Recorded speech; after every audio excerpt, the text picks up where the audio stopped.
The dust has settled after a long day of warfare, and the sun slowly rises over the dark and murky battlefields of Serenus Forest. After last week's brutal episode, it's time to take a step back as we inch closer towards the finish line of this long and grueling chapter. Welcome back to episode 6 of Fire Emblem Co-op.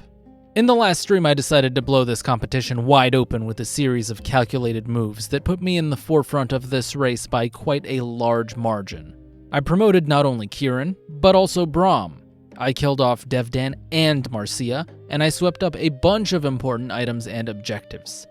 I don't anticipate much action in this stream as a result, and I've never had a bigger target on my back as I have now. Chapter 17 Part 4 is the conclusion to this long and annoying series of chapters right in the middle of Path of Radiance. This is the part where we get to beat down Oliver after one last map of trudging through the swamp. The map doesn't have much in the way of interesting objectives other than a potential adept scroll if I really want it. I thought about it, and that would be a decent option on Braum, though not really necessary since his speed is actually pretty good now. Outside of that, it's as simple as rushing the boss and trying to get through a large pack of fairly strong enemies. Lucky for me, I have Kirin and Braum to push through with the help of Leith, of course, and so that's really that. There's nothing too interesting happening in the prep phase of this chapter since, well, it doesn't exist, so we jump right in. Immediately from the start of Part 4, the boys notice that these enemies are starting to get rough. None of their units will 1 round or sometimes even 2 round, and they opt to sort of sit in the back and let the enemies come to them. They also notice a meteor mage on the left side of the map hiding behind some trees, and they make an effort to stay out of range. On the other hand, I'm pretty confident with the bulk and power of my 3 units, and I can quite easily charge ahead, letting Braum take the brunt of most things. I'm sure if I told anyone at the start of this series that I was planning on making Braum of all units the MVP of a co-op run, they wouldn't believe me. But he's already won 1 map MVP and is on his way to winning a 2nd with the amount of domination he's been having in this series of 4 maps. Kirin has been doing great, don't get me wrong, but he's just not on the same level as Braum, and that's a fact. Leith has also been fantastic in terms of her utility for my team. She transforms immediately, does a decent amount of damage, has high movement, and great survivability. She's probably one of the most underrated units in a run like this, and has been a true cornerstone for the team that I'm glad I was able to snag. Laguz can be a liability in Path of Radiance once they lose their transformation, but she tends to hang around for 4 to 5 turns generally, and for the most part, that's all you really need to break through most of the difficulty of a map in this game. We spend a lot of time trying to crack through the wall of calves and knights that this chapter throws at us because we're also hindered in terms of our movement. If only we had a flyer to cross right over and pick apart the enemy from the back lines. I managed to secure the vast majority of these kills between Braum and Kirin, with Speedy and Jay picking off some of the stragglers that managed to break through the front lines. Along the way, during the chapter, Makalov got hit by a stray meteor earlier on, but he survived with lower HP. As I mentioned, the stragglers breaking through the front lines and into the back, unfortunately for Jay, one of these stragglers charges right in towards Makalov and slaughters him immediately, giving Jay another minus 25 points as Makalov follows his sister into the grave. Oh, and you'll bet I sure know what the chat is going to say now. Link purposely let Jay recruit Makalov so he could enact his master plan of killing off Marcia and letting Makalov die in the same chapter to cause Jay to lose 50 points all in one go. And if you're saying that, you'd be right. You're absolutely right. I planned all of this from the very start. I hacked into the ROM and programmed Makalov's AI to move in a specific way to allow Jay to recruit him. I hacked the hit rates, and I rigged Makalov's death there on purpose by letting enemies through the front lines. It was all me, Link King 7. Feel my wrath. Anyways, jokes aside, one thing I vaguely remembered about this chapter is that the Hawk gang does eventually fly in to help you, and one of them is Tibarn, who will instantly just annihilate the entire map if you let him. And after taking some turns to whittle down the enemy, I think I crossed over the threshold to spawn them in, and it triggers them. Unfortunately for me, between Tibarn and Janif, they start stealing some of my EXP, and if I want that valuable boss kill or the adept scroll, I'd really need to make a beeline for that area. Enemy reinforcements also straight up just spawn there, so it'll slow both me and Tibarn getting there. With Speedy and Jay slowly trying to stay alive in the back line, I eventually am able to push forward and make a desperate play with Kirin to go for an unreliable kill on the halberdier to get the adept scroll, which is successful. And on the following turn, I managed to take down Oliver in a coordinated effort between Braum and Kirin, and just like that, the chapter ends.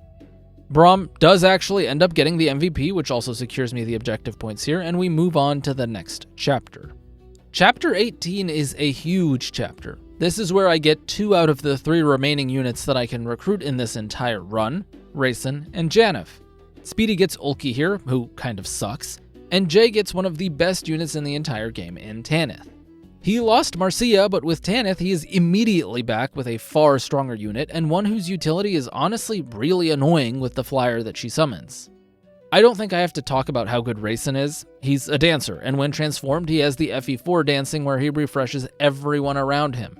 Imagine dancing an 8-move Braum, 9-move Kieran, and 9-move Leith all in one turn. It's crazy utility if I can ever get that to line up. Janeth is another solid all-round unit who transforms turn 1 like Leith, but is a flyer. I'm not sure how much I'll use him, if at all, but he's a good substitute if I ever need a flyer over a ground unit. In terms of preps here, Jae takes the time to forge a sword that he puts on AIK, who is now promoted.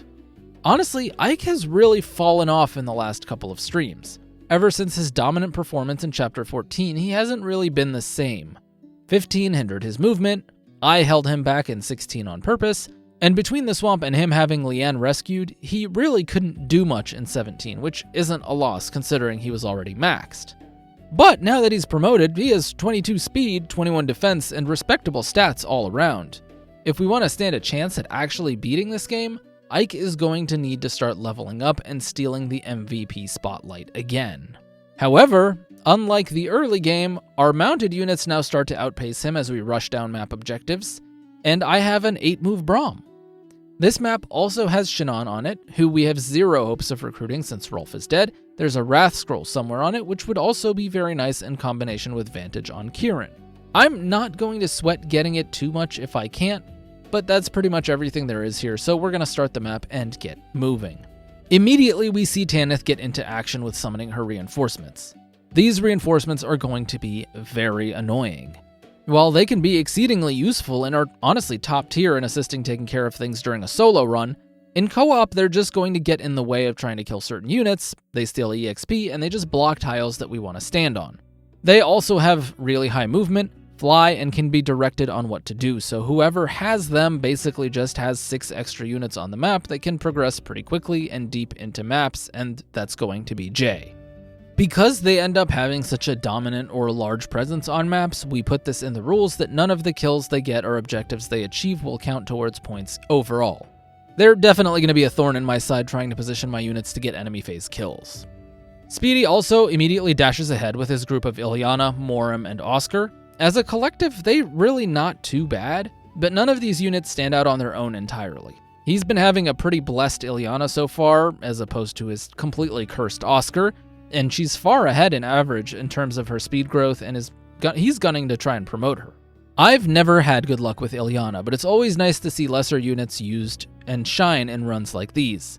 We have my Braum, Speedy's Ilyana, and Jae's Mordecai is also doing pretty good, and they're all pushing for their relevance in these individual teams, and that's honestly what I really love about co-op. We end up bringing units to the forefront that we wouldn't have expected to ever use because the top tier units usually get killed off or targeted by sabotages, or they straight up don't get recruited. Of course, we all have a top tier unit that we are using. Speedy has Oscar, even though he's not doing great. Jae had Marcia and now immediately has her replaced with Tanith, and I have Kieran. Normally at this point in the game, units like Marcia and Jill really start to take control over enemy phase juggernauting of the run. It's why I got rid of Marcia in the last chapter. Jill was a casualty of war coming off a combined effort resulting from Speedy wanting to have her killed during his villain phase of the co-op stream, chat voting for it, and me actually executing it in Chapter 11. But if I'm going to be completely honest now to look back on it, even if she didn't die in Chapter 11, she wasn't going to get recruited in Chapter 12 either. You see, she is a green unit in Chapter 12 and immediately rushes you down to talk to AIK and auto-recruit herself. Seems pretty simple and unpreventable, right? Well, in that chapter, Speedy and Jae had no sabotages, and I actually had control of AIK. It would have been really easy to just stay away from her and have her get killed by the Raven, or even just rescue AIK with Braum or Kieran to prevent her from talking to him.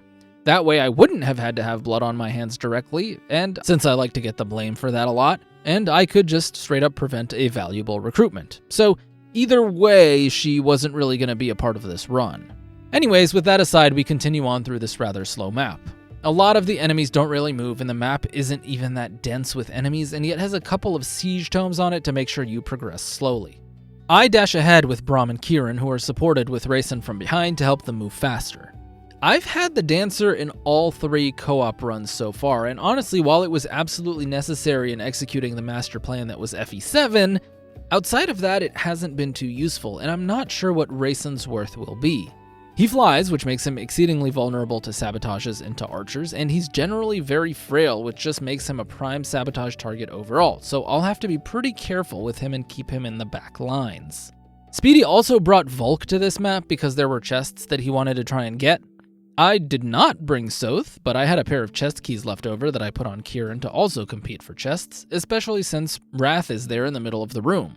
At one point, Speedy rushes up to the top left corner with Volke to grab that chest while a pack of wyverns were chasing us down. I guess he assumed they would be easy enough to take care of, or just forgot that Volke would be in range, so one of them rushed him down. Oscar was too far away, keeping pace with the front lines. Ileana and Morim could help, and I had Leith and Rayson back there slowly trying to catch up with the rest of my team.